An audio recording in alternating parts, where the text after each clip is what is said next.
Project Moon doesn't have that many queer representation, but where they're lacking games, we can look at respective source material instead, just like with today's subject, 400 Roses, and its source, Carmilla.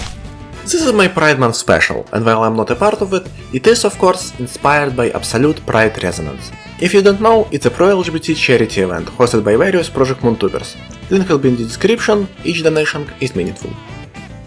As a post-Abnormality of Season 5, 400 Roses ties really closely with themes of Don Quixote's canto. It is a rose that has an endless desire for blood. Naturally, it took root at seemingly unending blood spring, and that's it. A simple flower that eats and grows, but it doesn't seem right to everyone. Drinking blood is considered something bad, even if it does not harm anyone in the process. So, Dante orders to plug the spring, removing its access to blood. However, it's an unfair action for the rose. It simply took root here because it liked blood. And that's our main theme of this abnormality, hating something for its very nature, for something that it does not have any control of. It's obviously really reminiscent of the whole blood fiend dilemma that we see in Canto 7. They are creatures that can't exist without drinking blood, so everyone is scared and wants to get rid of them. Of course, it is very complex. I will not say silly stuff about blood fiend discrimination being wrong. The story handles this topic pretty good in my opinion, and there's no clear answer to this. It makes sense, everyone hates creatures that lurk in the night trying to snatch some random citizen. And yet, they don't do this out of pure evil, like everyone wants to imagine them. They're just hungry. We don't consider lion killing zebras as something of ill intent. It's how nature works. Don Quixote's feelings toward blood fiends perfectly illustrates what I'm trying to say. She despises them, she doesn't want anything to do with them. To her, they are villains, wicked.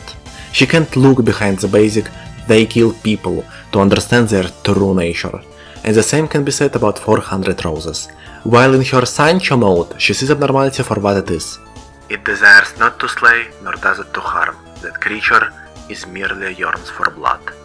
And yet, in her righteous fixer roleplay, she literally calls it an evil abnormality and a vile rose.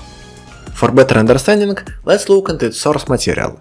Carmilla, gothic novel by Joseph Sheridan Le Fanu from 1872. Classic vampire story that predates Dracula, starring titular Carmilla, the lesbian vampire character. It goes something like this. Our protagonist, very lonely young girl Laura, and her father take an injured girl into their home. Girls quickly become close, we will focus on that later, but Laura began to feel more and more sick. From the family friend, whose daughter had died not long before Carmilla's arrival, they find out that he also took in some girl named Mircalla.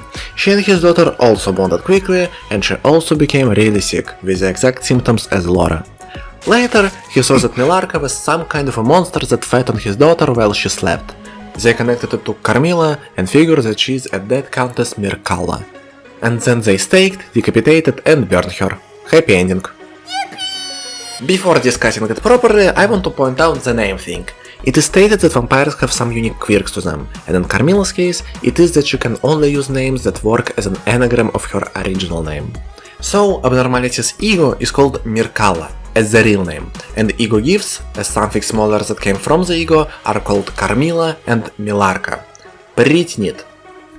Anyway, the book often talks about vampires as something from nature. They are referred to almost as animals, something that cannot resist their natural instincts. Because I obey the irresistible law of my strength and weakness, Carmilla literally said. There's another quote from her, directed to Laura's father when he said that everything came from God and that he will protect them. Creator, nature, and this disease that invades the country is natural.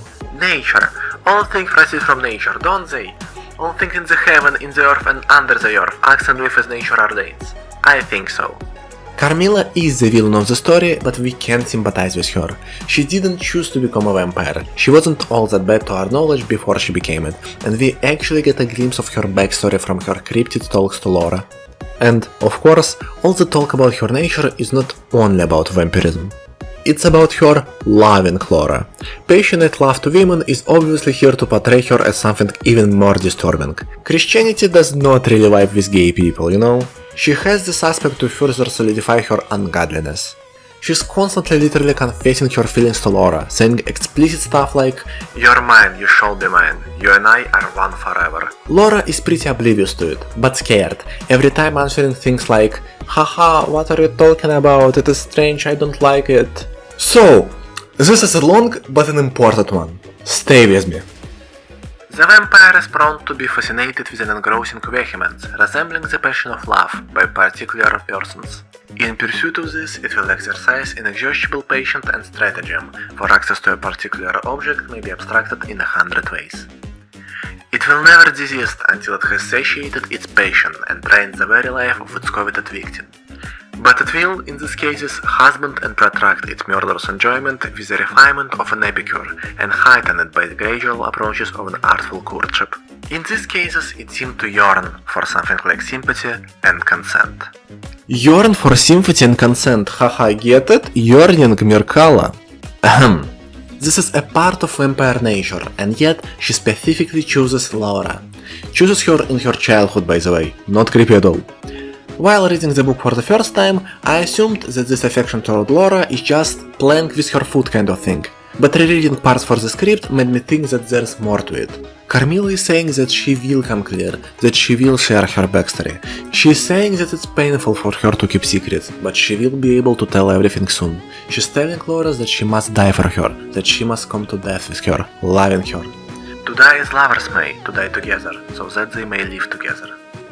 In the conclusion of the story, when we are kind of getting a lore dump about vampires, we find out that a person killed by a vampire usually becomes a vampire himself. And, I believe, that's what Carmilla means by everything. She's genuinely infatuated by Laura and wants to be with her. She can't, because she's a vampire, and because a good Christian woman can't love a girl, even if Laura herself talks about Carmilla in a pretty close to being non-Christian way. So, she's trying to turn her. And in this universe, turning into a vampire is automatically turning you into a lesbian. There is, in a way, something romantic to it. It is a prototypical lesbian vampire story for a reason. Can you imagine reading it at their time? It is the best representation you can dream of. It was an awakening moment for a lot of people, I'm sure. About Carmilla's backstory that I mentioned. We know that she became a vampire because of another vampire. She talks about Laura's illness as something that she herself went through. She mentioned that she was killed by a cruel love. She also was in an accompaniment of a woman that was introduced as her mother when she met with Laura and when she met with aforementioned family friend and his daughter. So, I think that she can be the vampire that killed her. And like, Mircalla had a male lover when she was alive. So, yeah, loving woman is something in package of vampirism here.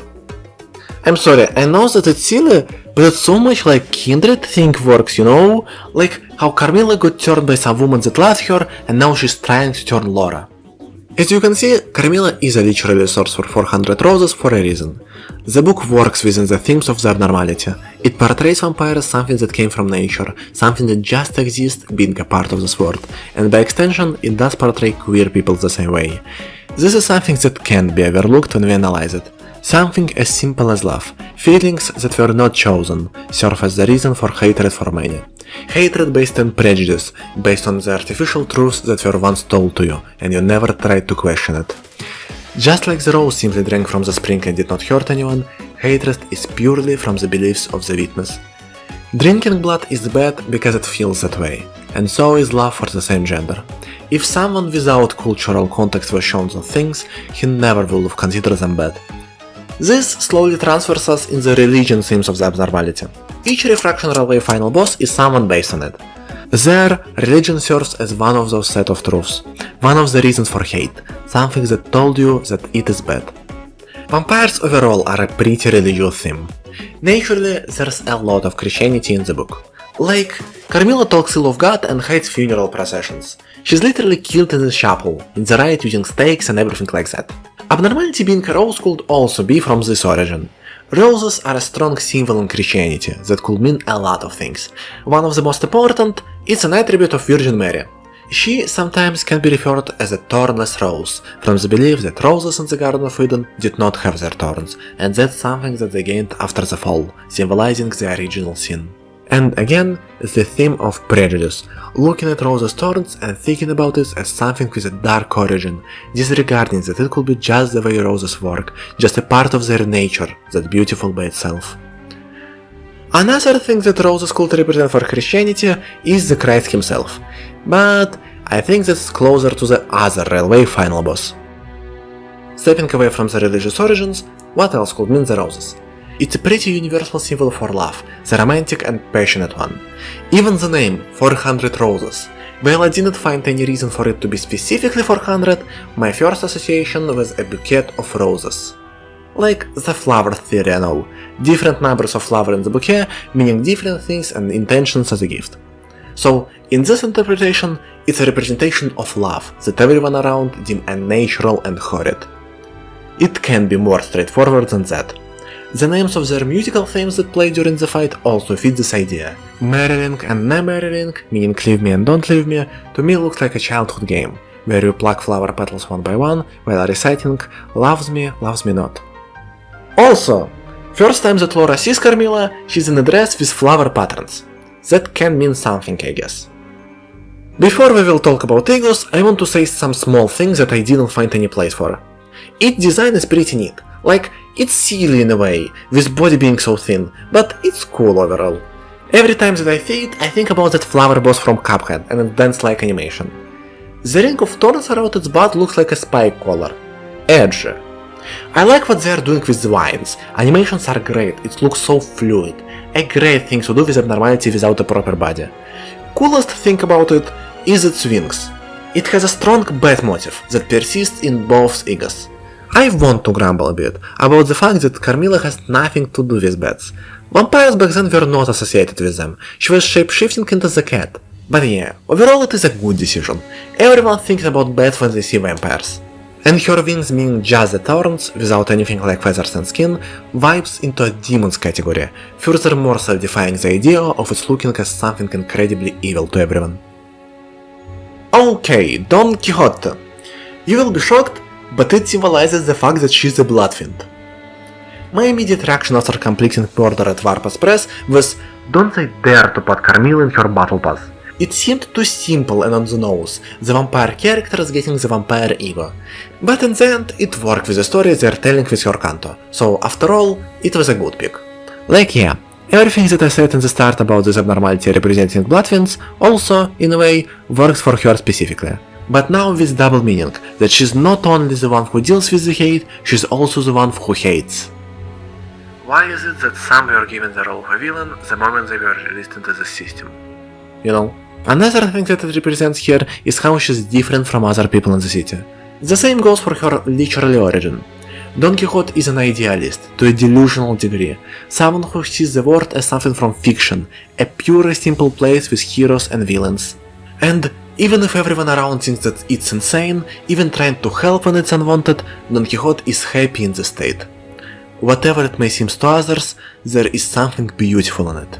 Religion is partly the reason for such an attitude towards him. It's an ungodly way of life. There's even a thing where priest burns his books. Also, Don Quixote and Sancho in the book are like so gay. Meursault! It's a bit trickier here. He's not a vampire, but it is obvious enough. His whole book is about society hating him for the way he is. He's a perfect pick for it. He's just living his life, he's just the way he is, and yet he's considered an emotionless monster for the way he acts. The fact that he did not cry at his mother's funeral did not hurt anyone, but it serves as the main reason he's sentenced to death. It's all about society rejecting what it doesn't understand, and just like with Don Quixote, there's a religious connotation to this. In the ending sequence, he's confronted by the prison's chaplain that tries to convert him. Meursault eventually bursts in rage, denying everything that he's telling him, even if that means losing the last hope to avoid execution. And in the end, he decides that he ultimately is happy with the way he lived his life. And, for last, I said nothing. I made no gesture of any kind, but it was the first time in my life I ever wanted to kiss a man. Like, in my version of the book in my language it's even got censored, so... And that wraps it up. Thanks for watching. Happy Pride Month y'all, even if it is kind of late. Really tried to get it out in time, even had to move my another video to the July. but it will come out soon and it will be big, like a little bigger than the Shoots one. Again, link to the Absolute Pride Resonance in the description, there's also my manager Vask and my Boosty / Patreon. Like and subscribe, I guess.